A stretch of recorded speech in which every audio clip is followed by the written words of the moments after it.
In the first case cited above, for example, the symbolically charged image of the golden scarab expressed the archetypal principle of rebirth and renewal, visible in the Egyptian myth of the sun god who in the netherworld during the night sea journey changes himself into a scarab, then mounts the barge to rise again reborn into the morning sky at dawn. In Egyptian religion, the mythic journey of the sun mediated the spiritual journey of the soul, providing the individual with a transformative, symbolic pattern of descent and renewal, death and rebirth. The case of the stopped watch, by contrast, was pervasively informed by the complex archetype of Saturn Chronos, the Senex principle, a central symbol and figure in the Western cultural tradition from the ancient Greek and Hellenistic era through the Middle Ages and Renaissance. In this synchronicity, the Saturn archetype was visible not only in all the concrete details involving time, but also in the intricately interrelated themes of stoppage and being stuck, in both mind and watch, of opposition and rejection, error, fault, correction, judgment, and self-judgment, the superego. Each element and stage of the event suggested another dimension of the Saturn principle's multivalent spectrum of meanings.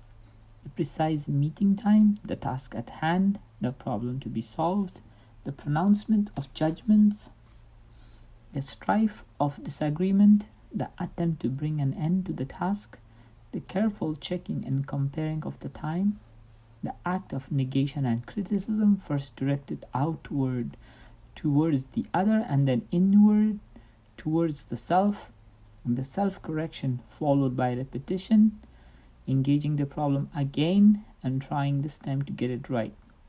Finally, the overarching themes deciding the fate of the manuscript, judging the legacy of the deceased, death as the stopping of time, all characteristic expressions of Saturn and the Senex discernible within the hour of the meeting. Because synchronicities seem to reflect and embody the same archetypal forms that Jung and many others came to see as basic underlying principles of the human psyche, the occurrence and recognition of such meaningful coincidences gave a crucial new dimension to the archetypal perspective. The empirical conformity between the event occurring in the external world and the archetypal quality of the internal state of consciousness suggested that the active archetype could not be localized as an exclusively subjective intrapsychic reality. Rather, both psyche and world, inner and outer, were informed by the archetypal pattern and thereby united by the correlation. It was specifically the experiential potency of this spontaneous archetypal resonance that seemed to act as a healing solvent on the hardened polarities between self and world, subject and object, conscious and unconscious, of the person experiencing the synchronicity. The collective unconscious surrounds us on all sides. It is more like an atmosphere in which we live than something that is found in us. Also, it does not by any means behave merely psychologically. In the cases of so-called synchronicity, it proves to be a universal substrate present in the environment rather than a psychological premise. Wherever we come into contact with an archetype, we enter into relationship with transconscious metapsychic factors. This development in Jung's thought thus constituted a major shift in his understanding of the religious situation confronting the modern psyche. From early in his career, Jung saw both the psychological and the spiritual path of the modern self as requiring a sustained, direct encounter with the archetypal unconscious. Here lay the possibility not only of deeper psychological self-awareness but also of spiritual transformation, permitting an engagement with those numinous realities that could profoundly heal the psyche and provide it with an orienting purpose and transcendent meaning. Throughout most of his writings, this engagement was understood as taking place within what Jung essentially regarded as the sacred circle of the human psyche. Eventually, however, Jung's many years of studying synchronicities moved him to recognize this engagement as something that's enacted within the larger sacred circle of nature as a whole. In this perspective, not just the interior depths of the human psyche, but also the interior depths of nature itself supports the unfolding of human spirituality and each person's struggle towards individuation.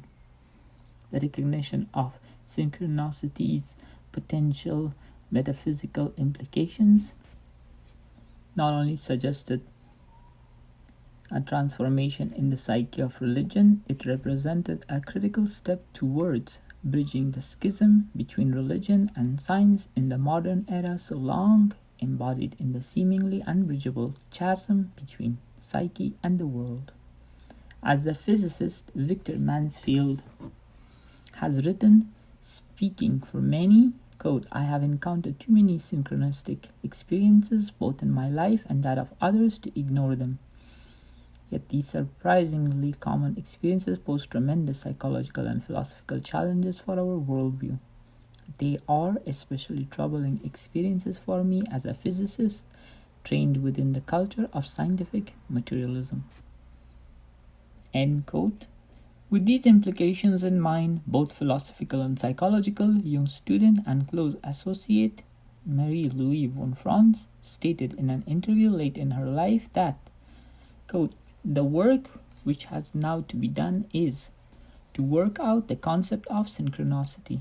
I don't know the people who will continue it. They must exist, but I don't know where they are." End quote. Despite synchronicity's enigmatic and often readily dismissed character, it was with such humble clues that Jung began to open up the possibility of a fundamental redefinition of both the modern religious situation and the scientific world picture, beyond the closed universe of the spiritually aspiring psyche encompassed by a disenchanted world. Recalling the diagram illustrating the modern worldview, the existence of synchronicities implied that the large outer circle representing the world could no longer be seen as a definitively meaningless void. The dynamic relationship between different dimensions of being, both between the human self and the encompassing world, and between consciousness and the unconscious, had to be reconceived. It appears to have been Jung's growing recognition of the magnitude of these implications for the modern worldview that impelled him to labor so strenuously, even courageously, to bring critical awareness of the phenomenon of synchronicity into the intellectual discourse of the 20th century. The psychological and spiritual quest of the modern self now extended beyond an exclusively subjective intrapsychic horizon, for that quest took place within the matrix of a world that evidently possessed an intrinsic capacity for expressing and supporting meaning and purpose. Subtly and tenaciously, the larger context within which the modern psyche pursued its search for wholeness had begun to shift.